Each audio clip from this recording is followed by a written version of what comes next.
Assalamualaikum warahmatullahi wabarakatuh. Halo semuanya, kami dari kelompok 2 ingin memperkenalkan diri kami. Dimulai dari saya, nama saya Najah Hazalina Majid dengan NPM 140. Kemudian ada teman saya yang lainnya. Ya, halo. Saya Bangit Satria Utomo, NPM 141.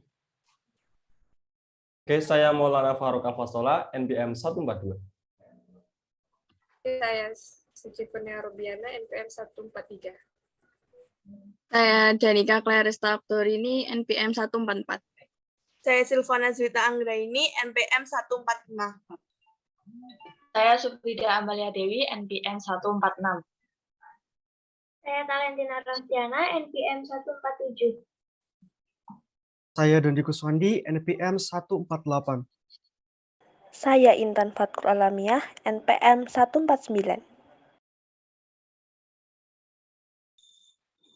Kemarin tuh aku habis nonton film loh. Film apaan? Film Muter Panguripan yang soal petani itu loh. Yang mana sih? Spoiler dong, spoiler. Jadi kan ada petani, nah dia tuh udah 30 tahun jadi petani. Katanya, jadi petani nggak perlu mikir yang aneh-aneh, cukup panennya bagus, dia tuh udah senang. Terus kalau taninya gagal gimana dong? Bapaknya bilang tuh udah kehendak Tuhan. Wah, bapaknya nerapin sila pertama banget ya. Ketuhanan Yang yang Maha. Maha Esa. Aduh.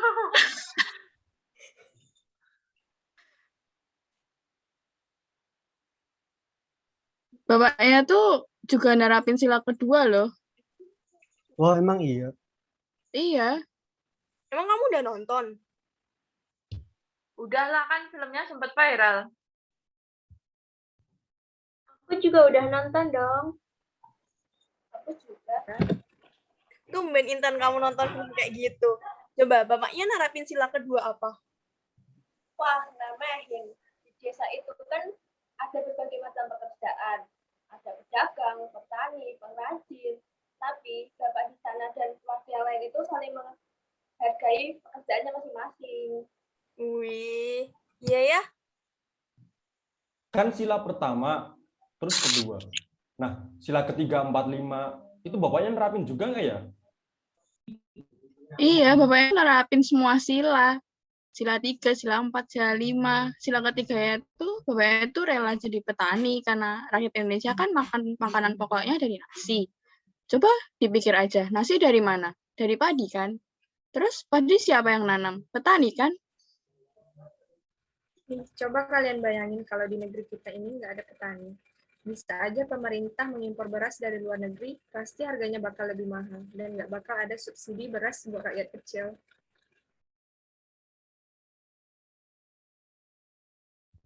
Bapaknya juga nerapin sila ketiganya tuh menurut aku itu sih, bapaknya kan jadi kepala keluarga. Nah, beliau menjalankan kewajiban menghidupi keluarganya tuh sebagai petani itu.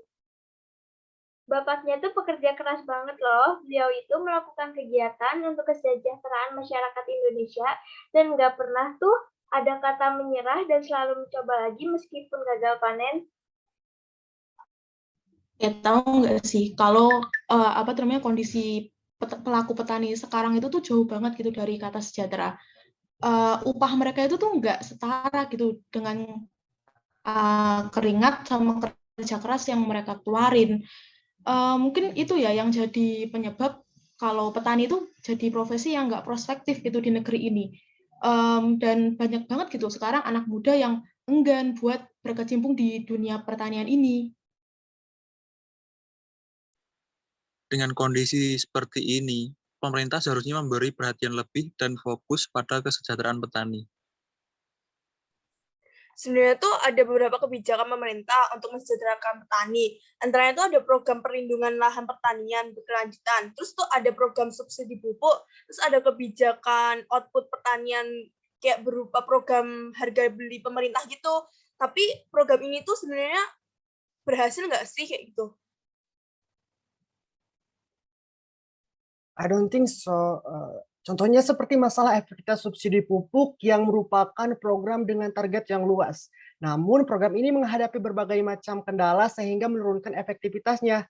3 di antaranya adalah penyelewengan subsidi pupuk, kesenjangan kebutuhan, dan target yang tidak tepat sasaran.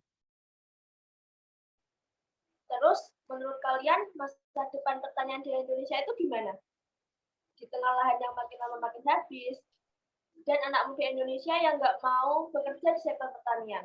Seharusnya sih ada kayak pembentukan sistem cluster based economy yang memungkinkan nantinya penggunaan lahan bagi non pertanian tuh dapat teralihkan gitu loh, sehingga wilayah yang sangat baik untuk pertanian dapat terkonversi terhadap sektor non pertanian itu sendiri. Iya, betul. Sekarang ini kan juga ada bibit unggul dan juga teknologi tepat guna untuk pertanian. Jadi misal lahan berkurang, hasil panennya pun akan tetap melimpah gitu. Sama ini nih, pemerintah itu juga udah ngajak perguruan tinggi, terus sama pihak swasta gitu buat ngadain penelitian sama riset. Terus hasilnya itu biar bibit unggul tuh menghasilkan bibit unggul baru, terus tahan hama, sama masa tanamnya tuh pendek, tapi hasilnya tetap melimpah gitu loh. Nggak cuma itu deh, di Indonesia juga minat generasi muda jadi petani itu menurun. Pernah ada kan satu lembaga membuat penelitian yang hasilnya tuh generasi muda nggak tertarik lagi jadi petani karena katanya ketinggalan zaman, terus kotor juga kayak gitu. Terus aku pernah baca juga data analisis mengenai usia petani Indonesia yang semakin tua. Dalam 30 tahun terakhir ini, kelompok usia petani di bawah 30 tahun itu menurun dari 25% jadi 13%. Sementara petani yang berusia di atas 55 tahun meningkat dari 18% jadi 33%. Di sisi lain, data BPS tahun 2017 itu menunjukkan tingkat pengangguran terbuka atau TPT kelompok usia muda di Indonesia itu mencapai 14,2%. Atau naik 0,8% gitulah dari tahun sebelumnya. Nah, angka itu tuh dari 100 angkatan kerja muda terdapat 14 pemuda yang tidak bekerja kayak gitu. Makanya pemerintah sekarang munculin konsep pertanian modern, menggunakan ilmu dan teknologi terkini untuk meningkatkan efisiensi, efektivitas proses sekaligus mengurangi input sumber daya alam seperti lahan, air, dan energi. Oh, yang menggunakan banyak mesin, rekayasa genetik, sistem informasi, sama apa lagi ya? Lupa.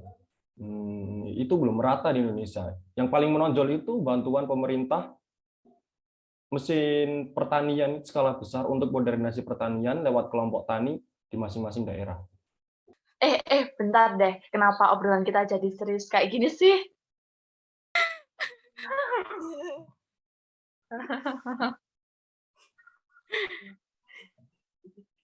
Udah cocok jadi menteri pertanian. Ketawa dong. Oke. Ketawa pakai sound effect. Ketawa pakai sound effect. Hahaha.